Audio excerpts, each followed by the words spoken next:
Someone has lost his way. We will help him find it.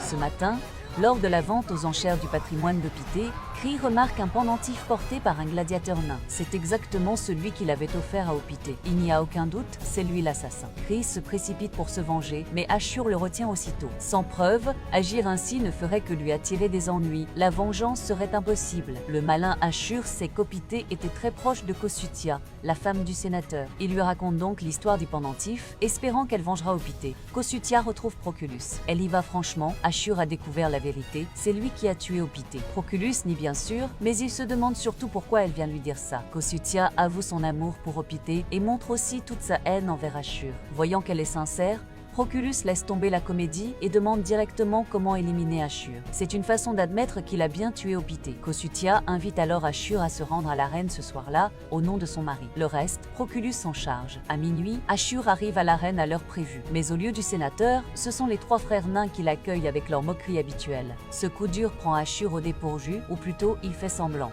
Il sous-estime complètement le lien entre la femme du sénateur et Opité. Les hommes d'Ashur ont déjà encerclé le lieu. Dans cette situation, les paroles ne servent à rien. Si les nains veulent sortir vivants, ils devront se battre. C'est alors que Clis apparaît soudainement. Il veut se venger seul pour celui qu'il aime, affronter 7 gladiateurs à lui tout seul. Ashur est terrifié. Il veut annuler le combat, mais Kree est décidé. Simala. Ashur n'a d'autre choix que d'ordonner à ses hommes de bloquer toutes les sorties. Maintenant, ça ne dépend plus que de l'ancien champion. Le chef des nains envoie 4 gladiateurs en premier. Ils sont battus en un instant. Voilà pourquoi il était le champion de l'arène. Vient ensuite le tour des 3 petits hommes qui n'arrêtent pas de râler depuis le premier épisode. Le combat n'a aucun suspense. Quand il ne reste plus que Frox, celui-ci panique complètement. Il n'a plus aucune force pour se battre. Il crie sur place, disant qu'il n'a fait qu'obéir aux ordres. Mais Kree n'a pas l'intention de l'écouter.